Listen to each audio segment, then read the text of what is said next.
I think your analysis was very straight line. History doesn't run in a straight line. Kid, you cannot tell your neighbor he is stealing ducks when you are stealing funds. As High Commissioner, I was wrong. As Charandas Prasad, I reacted naturally how any person would have. I did not come here for that kind of abuse. I did not come here for that kind of abuse. If you're going to go down that road, I'll walk off. But it's all okay once they're talking. If they were talking, I could not have been here today. You got ADHD. I got that. Calm down. I think I've done enough in terms of taking our team out of trouble from losing. Come on, Lou Taylor. That's good. I'm reading the script now, and the first person that comes to my mind to play a detective, Yes, but the an Guyanese erratic Mickey detective Rodriguez. is Mickey Rodriguez. Why an African slap an Indian? Why a man and slap a woman? No, girl, you deal with that. You deal with that. We must encourage platforms like this because it brings together different people and allows for discussions to take place in our country on a multiplicity of fundamental issues. Kingdom, you apologizing for something you think I did is wrong. I don't want you to do that, and you should not have done that.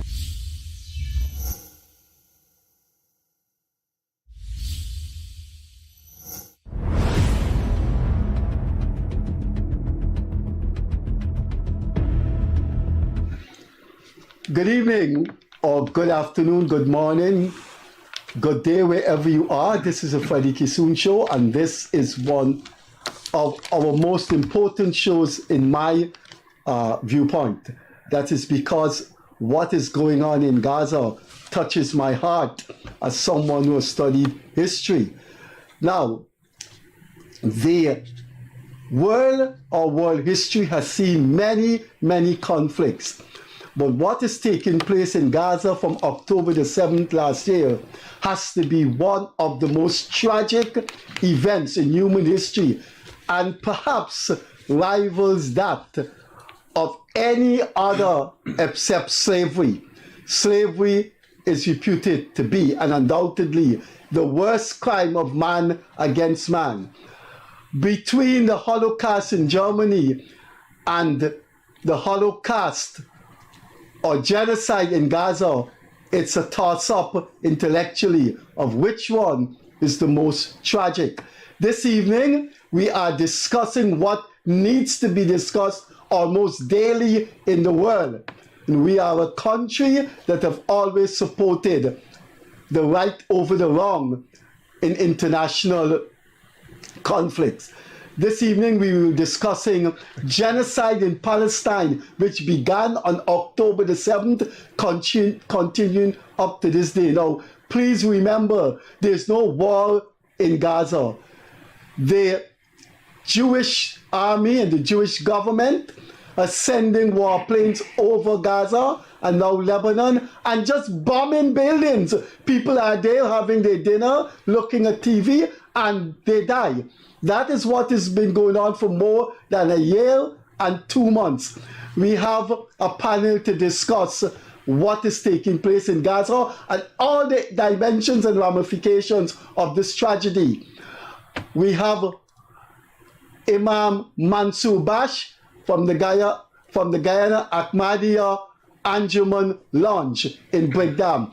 Everyone who went to the NIS in Brickdam would have seen this mosque. It lies right opposite the NIS on Brickdam, and most people in Guyana have interfaced with the NIS. Then we have Brother Halim Khan. He is from the Guyana Solidarity Movement with Palestine. Brother Khan has organized, among others in the group, more than 6 events on Palestine in Guyana, of which I have been present, and many others have been present for those 6 events. 2 of them on Coffee Square, 2 of them on the seawall, and 2 marches.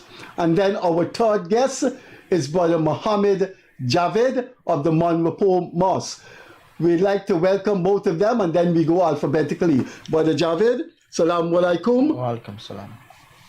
My friend and someone I've known decades now. Let's go alphabetically.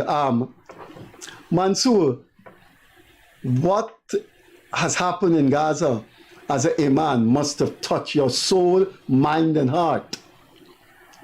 Freddie and our viewers, good night. Assalamu alaikum.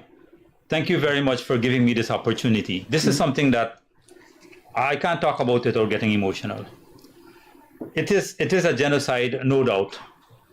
It is political, it's economical, it's religious. Those are the basis of the conflict. But at this time, it is a humanitarian crisis where people are being destroyed just because of who they are. Let me give you an example. The reason for this, what is happening here, is because there is no respect for the Palestinian. They think of them like maybe rats, non-human. So there's no problem in dealing with them. If you have a field, and maybe you have a field of potatoes, and there's an infestation of rats, you will have no problem in employing mercenaries to shoot at those rats or to find their babies and crush them between your fingers because you see them as a nuisance. So that is how the Zionists view the Palestinians. That is how they view Muslims, put it that way. That is how they view this race, as they're in their way, they're affecting them, and they are non-human. They're not up to their caliber, their standing, or their of their race. And so killing them, getting rid of them has no, they feel nothing. They feel nothing. The Quran describes that, give that description as hard-hearted, as stone-hearted. They have a stone there. But that is one aspect of it. The other aspect of it is that this tragedy is unfolding before the eyes of the world. People are looking at this from all angles. There are so many circulation of what is happening there. And there's not a cry in the world. There's not a cry out. The nations are not calling for a stopping to it. The world court has declared that Netanyahu is a criminal. That's the International Criminal Court, the International which is different from the World Court. Yeah. Right. Thank you very much for that correction. And they have declared that Netanyahu is a criminal. But yet we see he continues to function. Yet we continue to see that the outrage from the world not coming forth. Why? Because they are in agreement that these people are not people. They are not worthy of their voices, of representing them. You have an international organization, the UNICEF. Where is the cry? Yes, there is some statements, no doubt. But where is this outrage that we are expecting to see what's happening there? Let's look at the same proportion that has died there.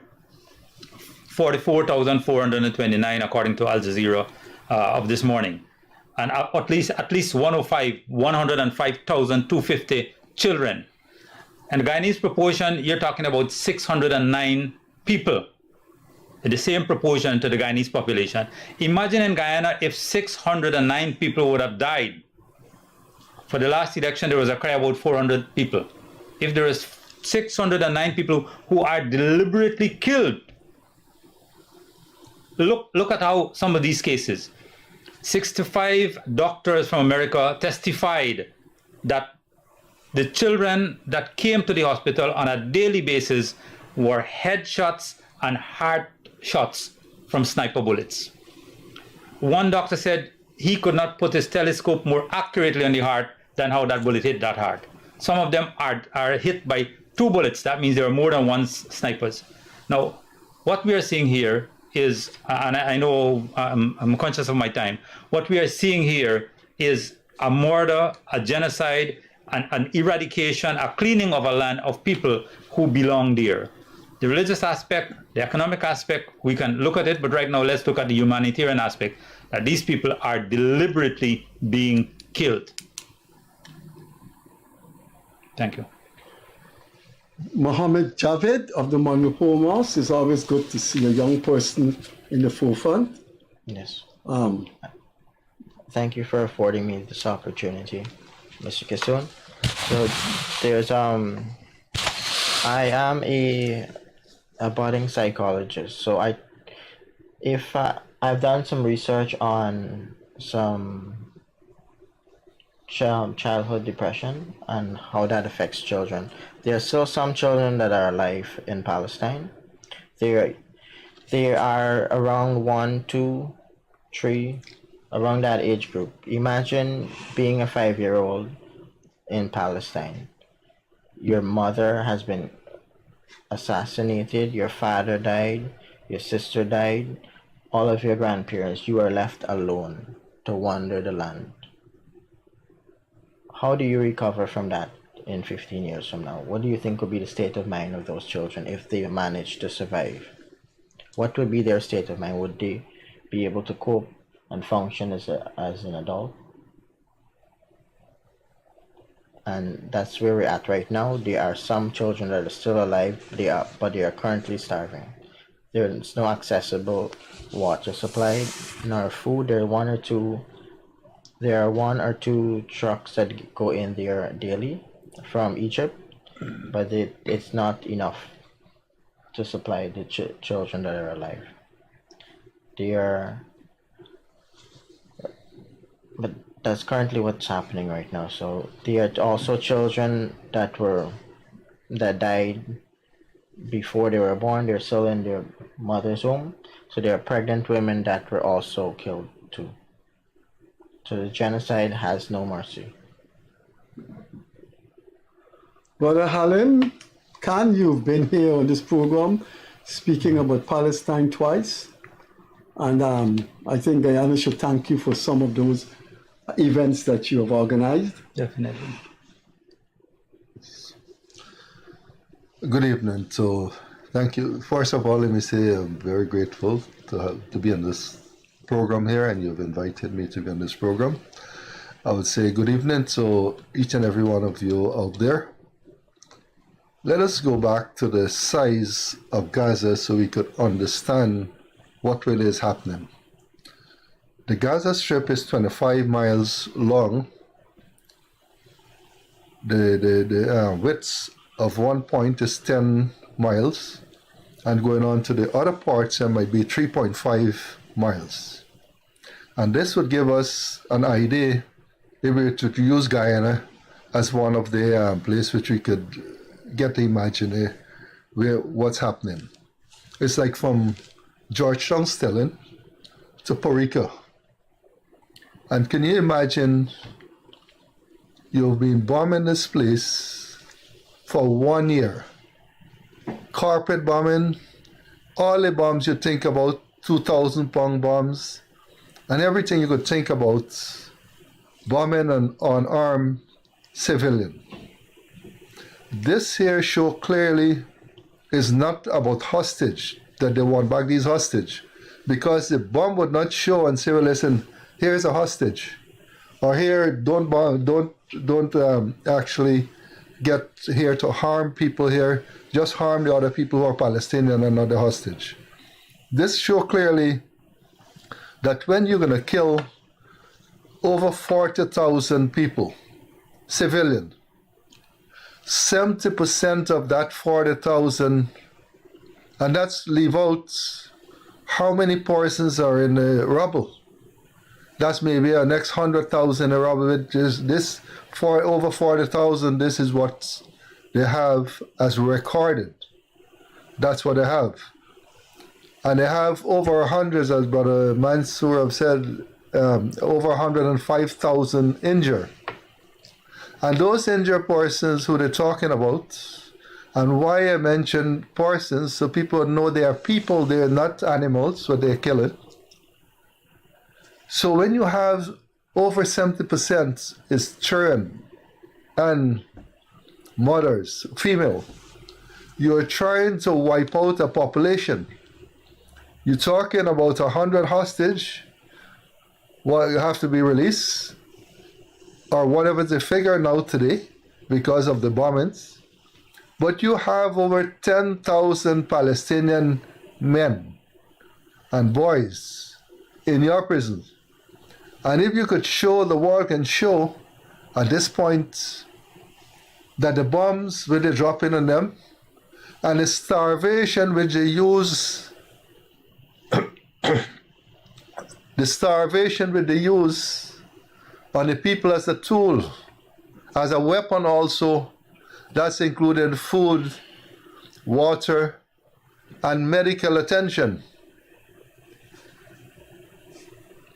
It shows you that they want to get rid. If they can use all those things on the people out there, can you imagine the ones who are in prison? The 10,000 and over Palestinians in the Israeli jail. We, as human beings, we are from this end here, Guyana, far away. Can you imagine that a whole village will be wiped out with your family? What would you create for the new generation to come, the surviving one?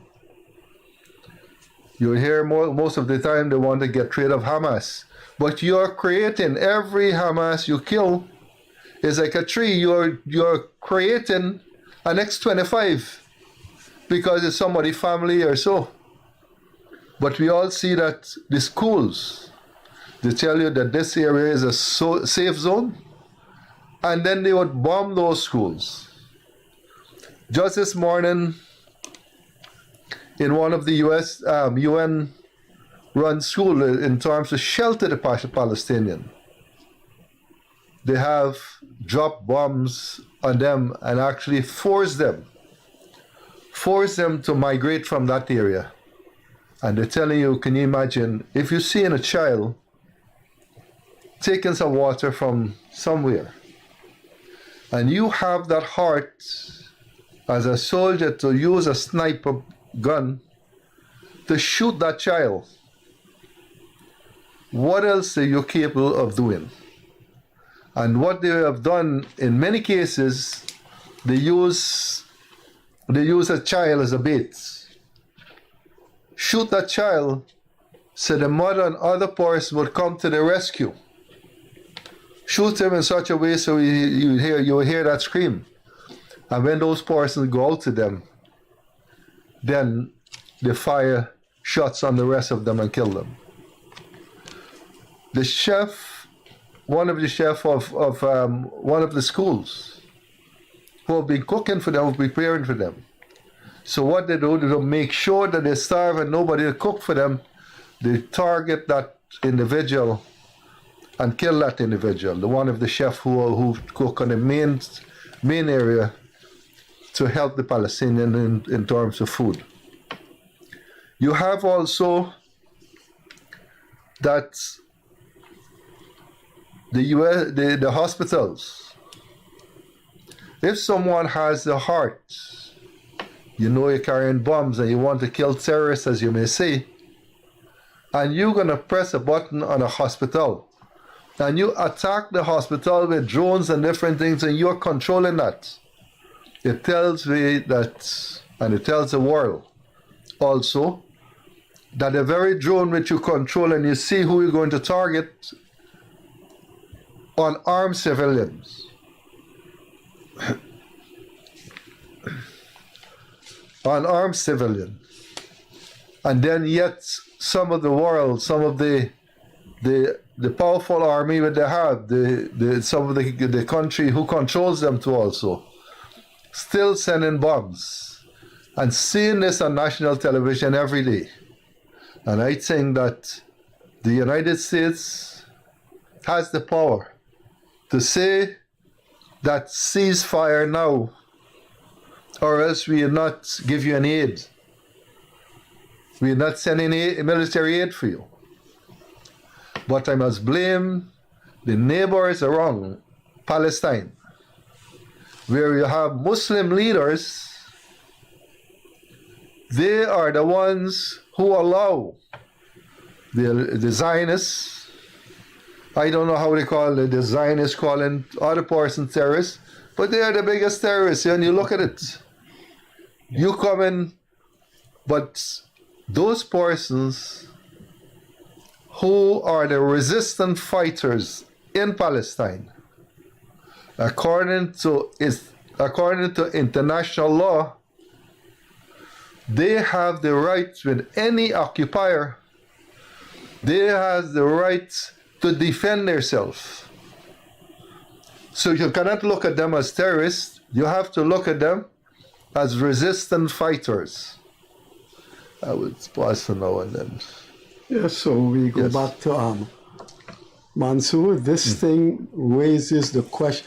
This tragedy in Gaza, I think, have turned history, turned philosophy, and turned all that we have learned about the world as colonial people when the colonials left what they have taught us. And now we see that these people that are supporting Israel, what can they teach us? What can they tell us from October the 7th? What can the West, the United States, teach us in the global South? You know, before this program is over, I want to, not to Javid, he's too young, to actually to turn over in your mind, if this Jewish army and government are not worse than the Nazis.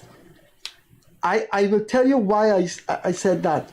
There was an incident in which 3 persons holding white cloth came out from behind a building, and the Israelis shot them. Now those are people surrendering, but guess who the persons were? There were 3 hostages that escaped. So their only means of staying alive is to say, look, the white cloths. And the Israelis shot them. So they're shooting everything in sight. The Germans capture people and put them in prison camp. Anyway, Mansoor. Yeah, but Freddie, I'm glad you raised that, because I'm sure you are aware of the Hannibal Directive, whereby they kill their own people so that they don't have to negotiate. If the enemy would have captured a soldier, an Israeli soldier, they kill everybody, including their own soldier. That's the Hannibal Directive that is there. It has been modified several times. And so the concept, they're not, as Imam Halim rightly pointed out, they're not interested in freeing their hostages. What's happening in Palestine, let's recognize it. Every individual going into Palestine is searched. You cannot enter there without permission from the Israeli authorities. So they know, they have hands-on information what's happening in Palestine. They know all the hospitals, all the schools, everything else. At the beginning of the conflict, what they did, they targeted the hospitals. So these people can't be treated.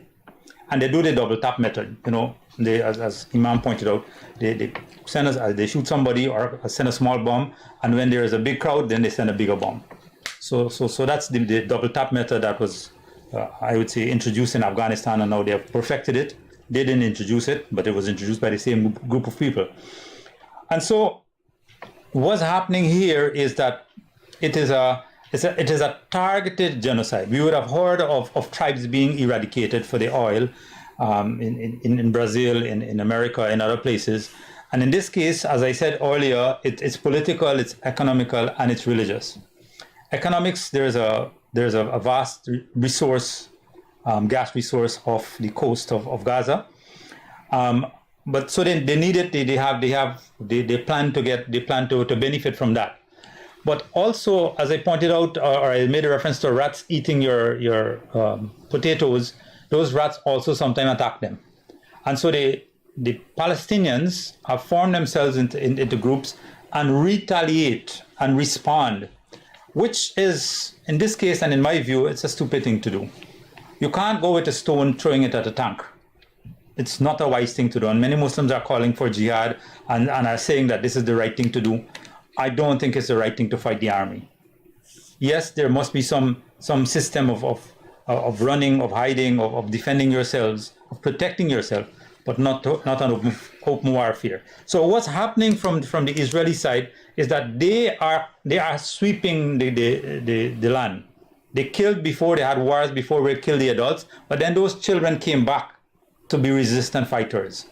Now they're targeting the children and their future. So they want to wipe out several generations. Yeah, it's clear. Come. Yeah, it's clear. You know, so that's the policy. If you kill 10,000 children, you kill 10,000 revolutionary fighters. Right. So and they have no feeling. You can't say, oh, appeal to them. What's crying, or what's more surprising to me is not what they're doing. They don't have a heart. That's okay. What's upsetting to me is that the world over, is looking at this genocide revealing in front of their eyes, and they're not crying, and they're not getting angry, and they're not saying anything. America is coming, of course, and by now we should realize that they too don't have hearts for these people or for anybody other than themselves.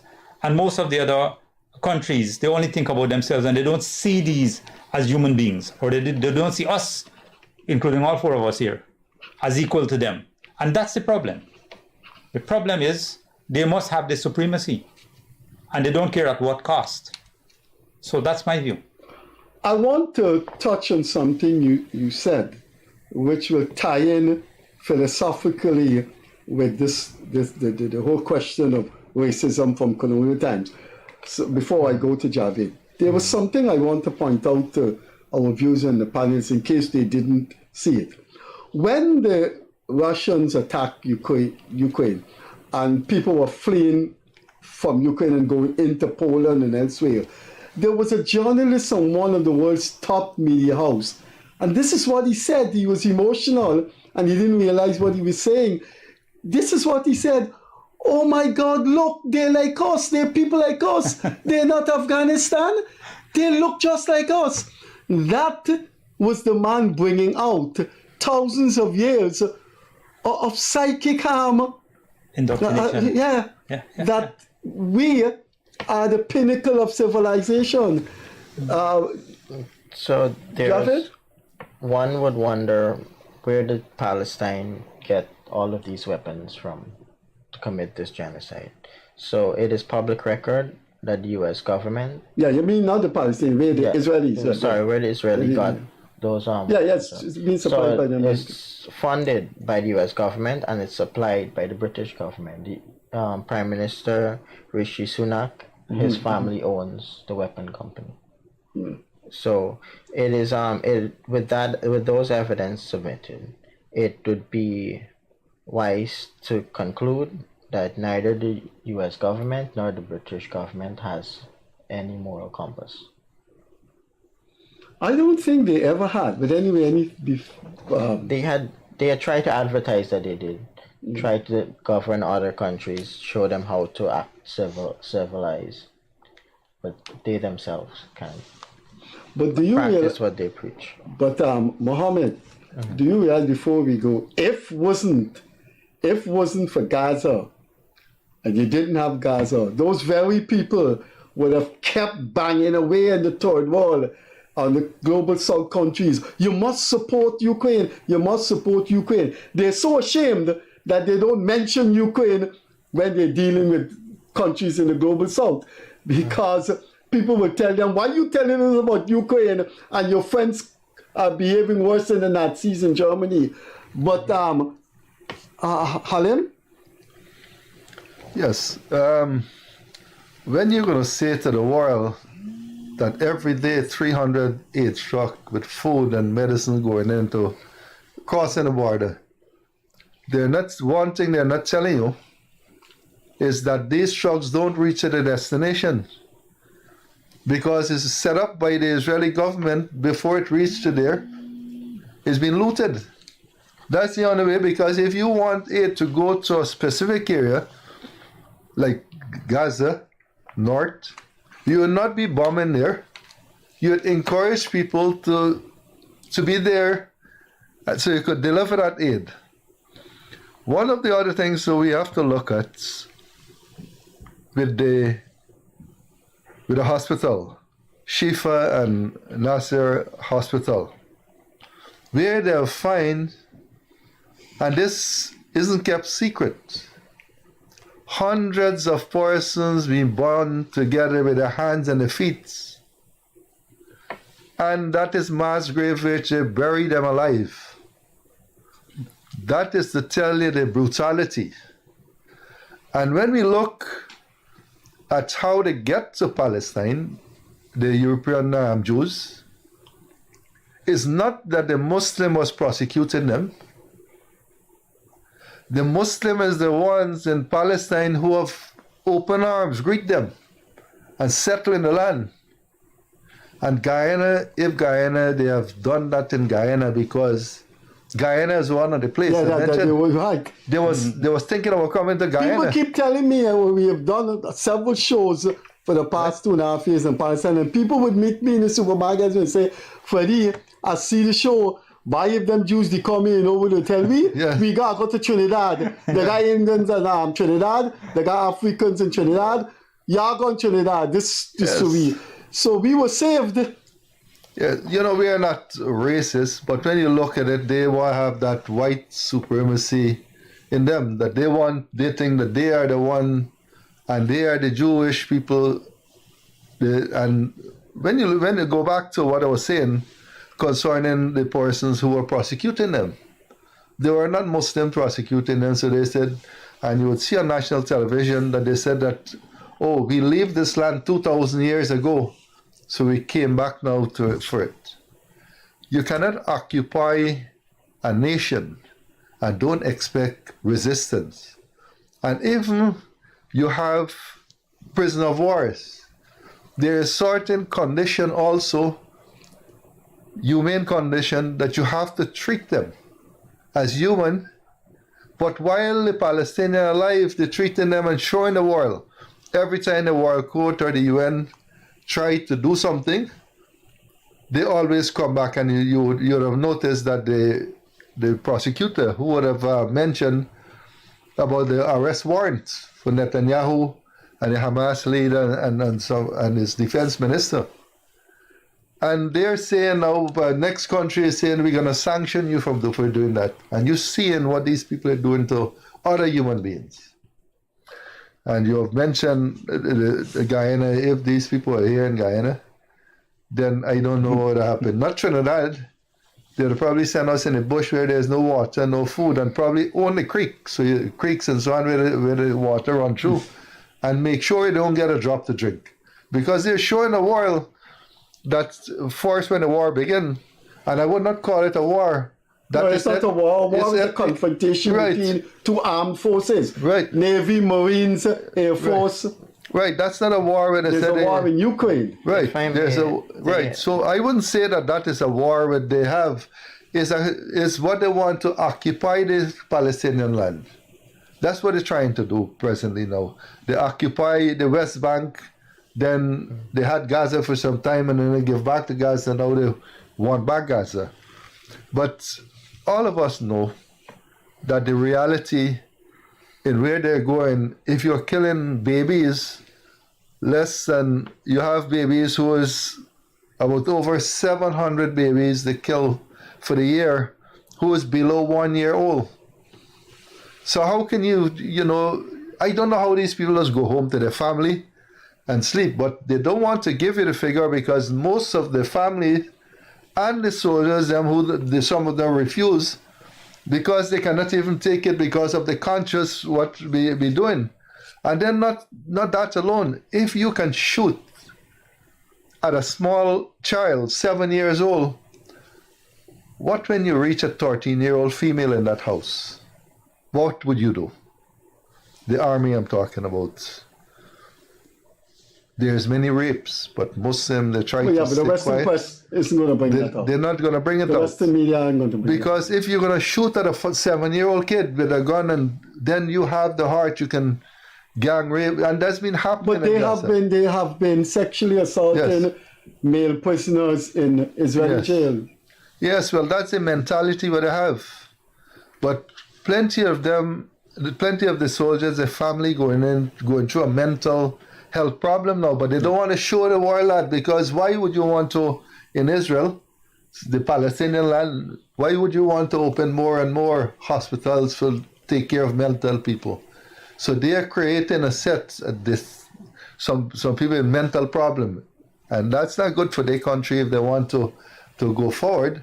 But looking back what they are doing with the Palestinian, that's by itself you're going to tell on them when they get old, or in this lifetime before they get old, that would tell terms to reflect back on their family member, because that history will always be there about Palestine. What we are looking for and what the world is saying, you have 187 countries voting, listen, this war must stop. And one country alone going to say, is that democracy? one country alone going to say, I'm going to veto this. We will not have a ceasefire. You want the hostage back, but you dropping bombs. You don't really want a hostage. What you want is the land of the Palestinian people. Definitely. Mansoor, is there, you want to flow freely? I wanted to ask you something, but you may react to that and you may bypass what you wanted to say. But I'm still going to say it. These people are so cruel that I want to believe that in the history, in world history, in conflicts, maybe there haven't been such bestialities. In a year, Mansoor, in the First and the Second World War, in 6 months of the war, no so many babies and women were killed in the First and Second World War. In a month, in 1 month, in Gaza, more babies and children were killed than in a year in a war, in a world war. What kind of humans are these Jewish people? That's a beautiful way of putting it. Never in the history of mankind have women and children been targeted. The Nazis never targeted children. Never. Yes, rape was always used as a method of dehumanizing of people. Rape was always used as a method of self-gratification. But what is happening in Israel is far beyond that. In Gaza, yeah. Sorry, Bill, I'm saying Israel. Well, what Israel is doing, what they're doing to Palestine, not only in Gaza, but throughout what they're doing there now, it has never been seen in the history of man. And you know what is horrifying is that the world met and said, you know what, this is never going to happen again. We are conscious about this. They have instituted organizations, they have instituted laws and saying, you know what, we are never going to allow this to ever happen again. The same people who have said that are now doing it. The same people who supported, and for the same people who they made those rules that such things should never happen with mankind again, are now the perpetrators of that kind of violence against children and women. The majority of the people who were killed, with the figures that I gave you just now, 105,000, are children, confirmed. Those are the ones that they found. Those are the ones that they have. We're not talking about those who are missing. We're not talking about those unaccounted for. We're talking about the confirmed deaths. Friends, we cannot continue with our lives while this is going on in the world. There will be a repercussion. Our brother has given what will be the psychological outcome of this on those people. Yes, those children will come out and they can see nothing else but death, and they will not fit in the world. They may not fit in the world anymore. But what about us? We are going to look at that and think everything is now okay with us. What about our children who is seeing that happening on their phones? They will think that it is okay to kill somebody who has something that we want. They will also think that it is okay to kill somebody that don't agree with us or don't look like us. So as we close our eyes to what is happening in Palestine, as we close our eyes to what is happening with the Palestinians, let's worry about our own. The world is going to get more violent. The world is going to get worse because of people in general refusing to take an action. You know when this thing hit home in Guyana? When Maduro said he was going to invade Guyana, then a lot of Guyanese started shouting out, oh, but what's happening in Palestine will happen here. Agreeing. Guyana has always been at the forefront of condemning this atrocity. But this that is happening now is unprecedented in the world. And I think you hit the nail on the head with that. Never before has this kind of activity happened. And what is even worse is that it is unfolding in front of our eyes. It's on all the social platforms. You can see it on Twitter, on X, on Facebook, on TikTok. WhatsApp, TikTok, everything is always there, all over the place. It's there. You just Google it, or you just you just check it. You can see all of the scenes and all the information are there. My question is, how should we deal with it? What should be our response? The first thing, that land is no longer a holy land. That's the first thing that we need to recognize. The second thing that we need to recognize, and I wouldn't want to go into that discussion of this program, but definitely I can discuss it on another program. No, please. But I wanted to say the second. You have your permission. You have permission. Yeah. This program only stops people from two things: scandalizing other people and getting us into libel. But the right to express an opinion about something that may be iconoclastic, revisionist, incredible, people have that right. Yes. Right. And that right is now being extended to you to say what you want to say. Thank you, sir. So what I'm saying, the land is no longer holy.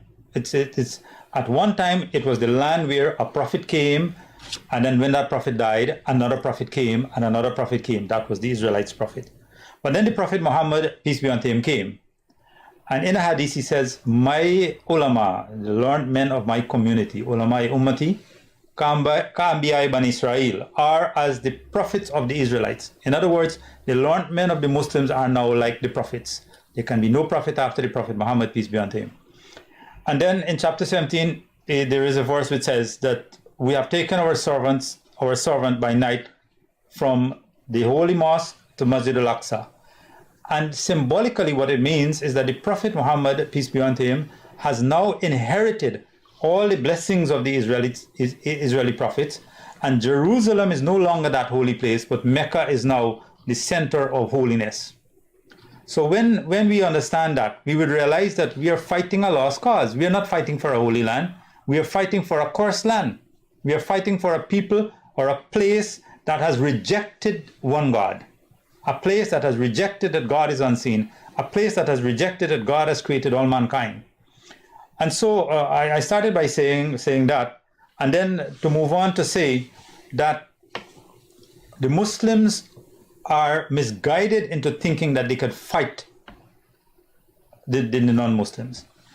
There is a clear prophecy that Muslims will never win another war. There is a misconception that Islam was spread by the sword. So God has sent a message saying that, look, no other battle will be won by a Muslim. And therefore people are saying, oh, Iran will win the war. Iran cannot win the war. No Muslim war will ever be won by force. The war now is a war of truth. The war now is a war for us to deal with, as you're doing here. This is the war. This is the jihad that you're doing, by making people conscious of what is happening. The jihad is now with the hearts. So I'm saying, what should be our response? And that's what I wanted to move on to.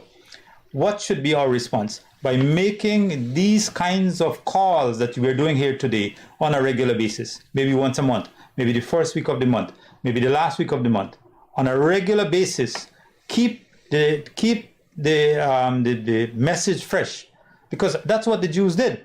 What they did, they created museums, they created other things, and they nourished their anger. They keep reminding themselves, look, we died in a gas chamber, so it's okay to kill other people. They keep reminding themselves of the evil that happened. Here I'm asking, we need to keep reminding ourselves of the wrong things, not of the evil, of the wrong things, so that we don't make that mistakes. I don't want to give a whole lecture on this topic, but this is my baby and I like to talk about it, but I need to be conscious of our time. Keep talking about it. Yes. We have lots more time. Mohamed? The land that my brother had just spoken about, which is Bethlehem, which is on the West Bank and has been occupied. That's where Prophet Isa was born, and that land was also taken. It's destroyed now, that area. But there's this war has been happening for a very long time now. It just for the past year it has increased. They've decided to bomb Gaza, which was a concentration camp for the Palestinian children. So not only did it's been war in the Middle East recently. Prior to a few years, about 2 years ago, there was also women and children that were bombed and killed in Yemen, which is nearby.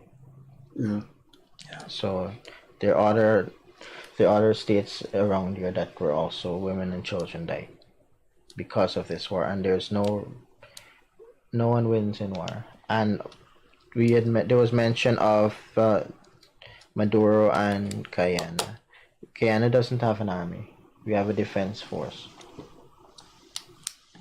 And that defense force can't compete with the weapons that the U.S. Venezuelans have. That the Venezuelan purchased from the U.S. So the U.S. would have to assist Guyana because they have assets here. Exxon, that's drilling for oil. That's their assets. So they are going to defend Guyana when that time comes. If it comes, hopefully it doesn't. But the Imam from the Ahmadiyya Mosque was saying that because of that sword of Damocles over our head, because of the Venezuelan thing, Guyanese should realize that if Venezuela come here, it would be like what the Palestinians are enduring. You live in a state of apartheid. Halim?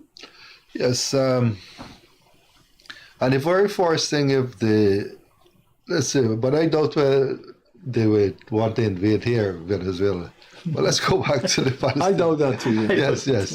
Yes, because they have more to loss than gain in anything, right? But for a troop to go enter into an area and destroy all the hospitals, it demonstrates that you don't want the injured to be cured. Yeah, definitely. That's 19 hospitals where they destroy.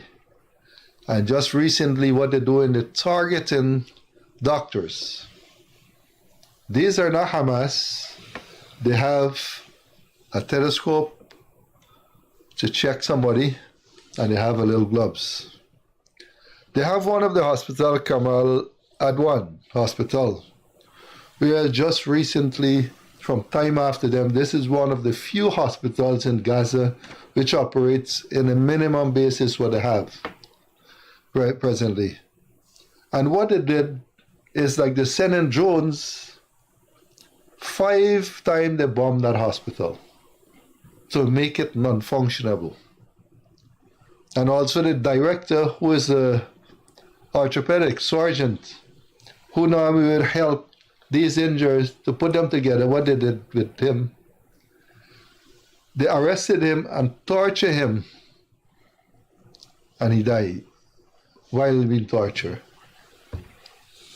So when the Palestinians hold they're sick, sometimes we look at Guyana and see how much advantage we have in this country as a government in terms of the hospitals and so on. They must reflect and not complain what we have here, sir, but reflect what is happening in Gaza. We are not in Gaza. So don't complain. Some system could be better here in this country. Yes, but we should not complain when we look at that. Sometimes people said, well, listen, this is the last set of food I have. Look at those persons in Gaza, in Palestine. They haven't eaten days. In fact, the guy who they killed, who said it was one of the Hamas leader, said more. When they did the autopsy on him, and they found out he haven't eaten in 3 days. So this show you the starvation, not because they're a leader, but resistance leader. So all of us who are looking at this whole scenario in Gaza, let's take a page out of that and think, if I were in this position, or Guyana has that problem, someone tried to invade us, what would be our outcome? Would we be able to survive that? But we are not in Gaza, but it's a reflection for us to look and see what people are going through. And the world are playing a blind, they're not playing a blind eye, is that wars been coming out, and as mentioned, concerning our Muslim leaders around. While I should not even say conflict or war, while that advantage has been taken on the Palestinian people, still countries like Saudi Arabia, Egypt, Jordan allow trucks to go through there because Yemen was targeting the ships which was heading to Palestine. to their port, to Israel port. So the places like Saudi Arabia, Jordan, Egypt, and so on were allowing these trucks to make sure that they get constant supply, not just military supplies, but their food, their livelihood, which they could use. So it's a reflection. Yes, yes. I want to button here. Yes. You said in Muslim countries. This is not a Muslim problem. Yes. This is a humanitarian crisis that every human being should be angry about. This is not a Muslim problem. I mean, a baby is being shot. A baby doesn't even know who is God. Doesn't know anything. Doesn't know anything about racism. Racism, nothing. Why kill a child? I mean, I sometimes I lose my cool when I talk about this because go on, lose your cool. these criminals tend to say, where are the people who are talking about God? Why is it that only Muslims respond to this crisis? Is it because these people are not human beings? My friend, this is an atrocity that is being committed against the human race. Every human being should be angry about it when one human child is being killed, and not one is being killed. As we are talking here, maybe a few would have already been killed in Israel. They're shooting at them in Gaza. I'm sorry. Yeah. Go on. In Gaza, in Palestine, in Gaza. What is happening in Gaza is not. You cannot imagine it. One of the examples that we have heard so often: children go to school, and then they come back with a piece of one of their brothers or sisters. Mom, this is the finger. This is all I could find from my brother or my sister, and we sit here talking as if it's an everyday issue. It's okay. It's not okay. This is a test from God, not to the people of Palestine and Gaza. It's a test on us. We are being tested. How long are we going to take it before we do something, before we take action? God is testing each and every one of us. You call yourself human beings of your built, human beings like yourself are being killed. What are you doing? This is the test. My friends, God will terminate this world because we fail to save ourselves. You heard that, yes. Mohamed, Javid? I did. One characteristic of being a human being is being empathetic. Yeah, showing empathy for people. Yes, that's one characteristic. So you have, if you see somebody attacking me, or you have the ability to stop that, I would assume you would do that, right? Of course. Oh, good. So that's what's happening right now. So that's the reason for our conversation here. That's what we're doing also. Because we have that feeling of empathy of what's happening to the children of Gaza, we have decided to have this discussion. The whole world is watching. It's not like long ago that you don't have live streaming now. Right. It's happening. The whole world is looking, watching, and see what's going on in Gaza. But yet the Israelis, the Zionists, Netanyahu, he continued. Doesn't matter what the UN court. Because he's getting the backing of the West. The Christian Western countries, the Germans, the French, and the big and bad United States. And I didn't want to say this on your show. But, say anything, man. But the Christian used to persecute them. And not the Jews, not the Muslims. Yeah, you have a right to your viewpoint. Yes, not the Muslims who get them into open arms, welcome them into the land. And then they wanted everything. Well, going backward, during the time in other area where they used to live, none one, I think, as Germany, no one weren't allowed to take money or borrow money or lend money in interest. So that's how the Jewish start with their time, because they didn't fall under the category of being a Christian, so they were allowed to lend money. That's how they start to build. that's how they start to build their resources since then. But what our main concern is that the countries who is giving them arms, let them look at their own country and see what is happening. Instead of you giving them $5 billion in arms, take that $5 billion US and spend it in your country among the poor and needy to uplift your people from your country, not send it to destroy a next nation.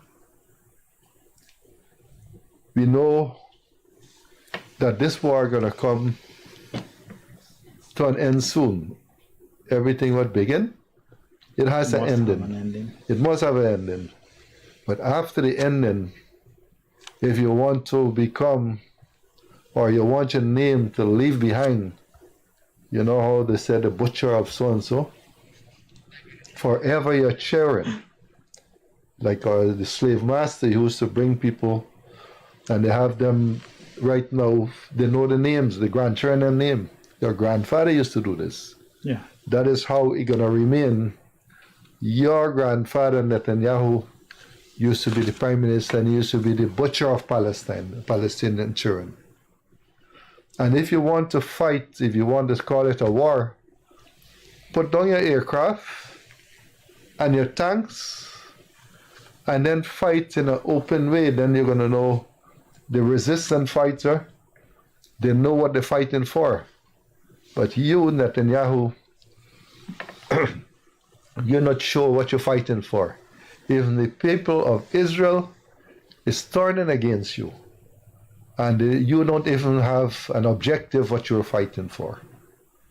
So your name would go down as the butcher for the Palestinian children, or the butcher for children, because that's all was be happening. Yeah. You're not having Palestinian resistant fighter. You said, okay, kill 20 of them. But every day before the week out, what you're hearing, when you add them up, 50, 60 children, when you add them up for the week, it become close to 500,000 children being killed for the week. So I don't know how much time we have. We have 6 minutes more. All right. Can I just... we started at... I just want to continue on something that you said before you come in. You mentioned about religion, and the Christians and the Israelites were, the Christians were the ones who were really opposing to the Jews. And I Googled very quickly the concept where George Bush was supporting the Israelites to get rid of the Muslims, because he believed, and that group believed, that when Jesus ﷺ returned, he will convert all the Jews into Christians. So this is why I mentioned earlier that it's a religious conflict, because many Muslims also believe that that is the place that Jesus ﷺ will descend. And so they're fighting for this place that is no longer the place, that is no longer that blessed place.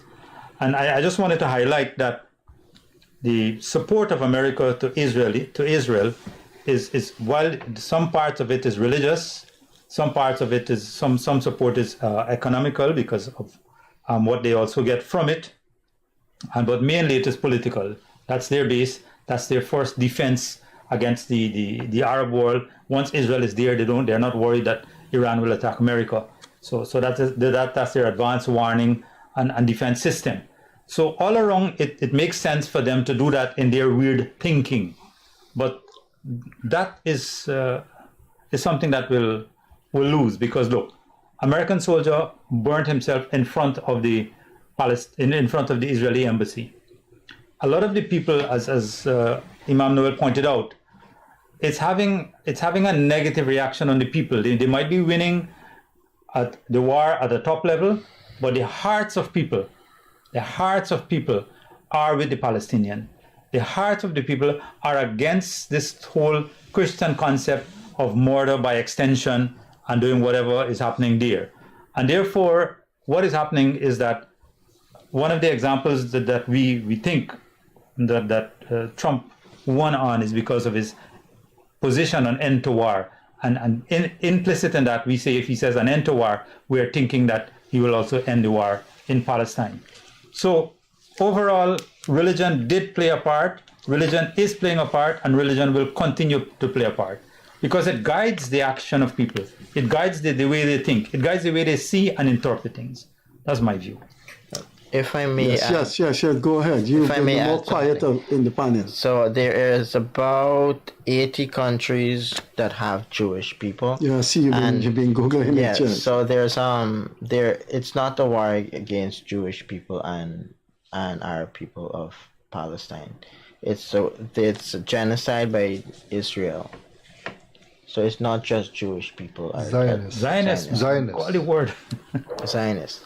So so we shouldn't run away with the idea that Jewish people are all Zionists. They're sure. They're not. There are millions who have in the U.S. those college students who risked their career and picketed. They look, human beings, humans in the world.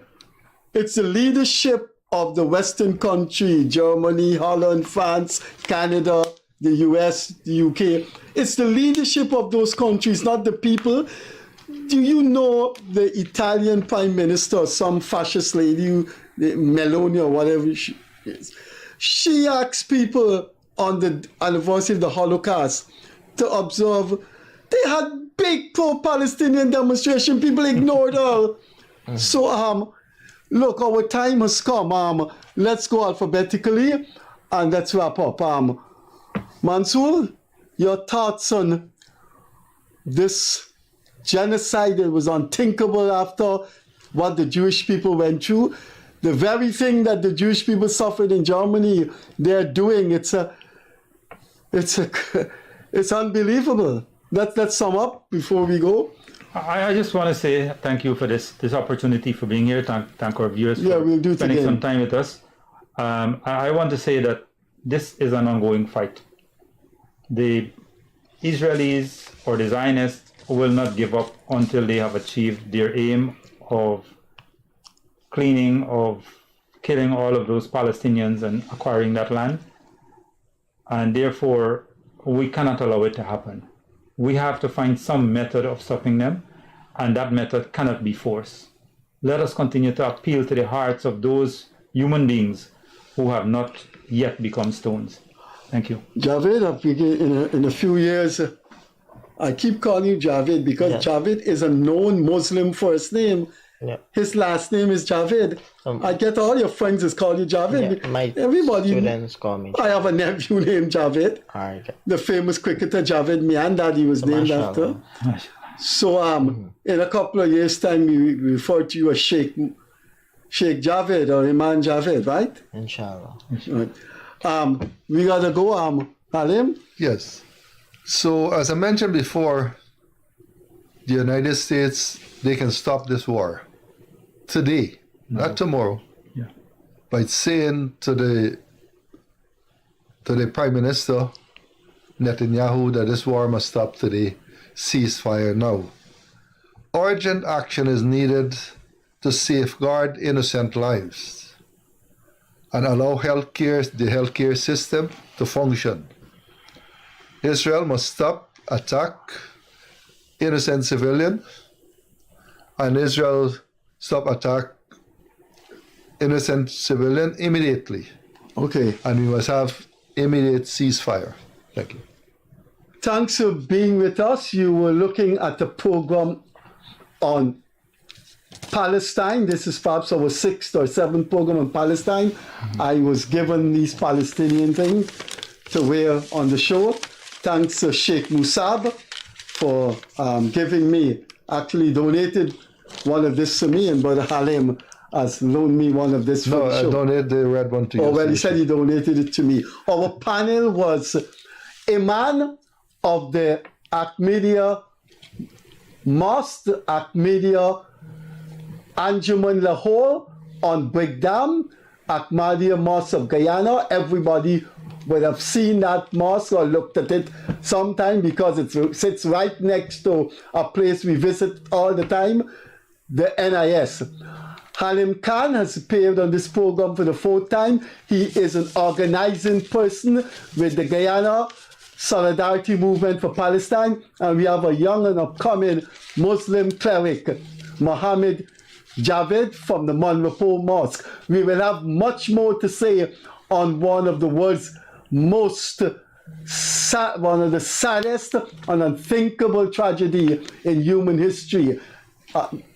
What the Israelis are doing, the Israeli army, the Israeli government, the Zionists are doing to the Palestinians. It's called genocide. We have overtime. Thanks for being with us. We'll see you on our call-in program on Friday. Bye-bye. Salaam alaikum.